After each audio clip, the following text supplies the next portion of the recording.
Character ஃபர்ஸ்ட்லேருந்தே நல்ல character தான் வந்துட்டு இருக்கும், கடைசி வரைக்கும் கரெக்டாக தான் போயிட்டு இருக்கோம். பட் அந்த ஃபர்ஸ்ட் ஹஸ்பண்ட் வந்து குழப்பி விட்டுருவாரு, ஒரு கன்ஃபியூஷன் பண்ணி விட்டுருவாரு. ஸோ இப்போ ஏன்னா நிறையா இப்போ ட்ரெண்டே வந்து இன்ஸ்டாவில் ரீல்ஸ் போடுறது, கப்புள் ரீல்ஸ் போடுறது அதுதானே. ஸோ அந்த மாதிரி வந்து ஒரு கான்வர்சேஷன் போயிருக்கும் 6th எபிசோடில். அதில் பார்த்தீங்கன்னா அவங்க சொல்லுவாங்க இந்த மாதிரிலாம் வந்து எனக்கு மெசேஜ் பண்ணுறாங்க இன்பாக்ஸில் வருதுன்ட்டு.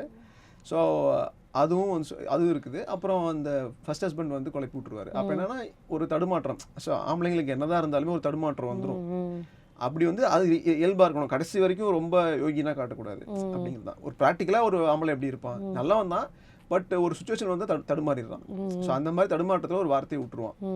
அதை கேட்டோடனே அந்த பொண்ணு ரொம்ப நொந்துரும், இவனும் ரியலைஸ் பண்ணிடுவான் ரொம்ப தப்பு பண்ணிட்டோம் நம்ம இப்படி பண்ணிடக்கூடாதுன்னு சொல்லிட்டு. அதுக்கப்புறம் அந்த பொண்ணு கோச்சிட்டு போயிடும், அதுக்கப்புறம் வரமாட்டேன்னு சொல்லும். அதுக்கப்புறம் அந்த எப்படின்னா அவங்க அந்த பொண்ணு பிரெக்னென்ட் ஆனதுனால தான் சேர்ந்த மாதிரி இருக்கும். ஏன்னா அந்த பொண்ணு வந்திருக்காது. அந்த பொண்ணு பெரிய கான்வர்சேஷன் ரொம்ப ஹார்டாக இன்டென்ஸாக போயிட்டு இருக்கும்.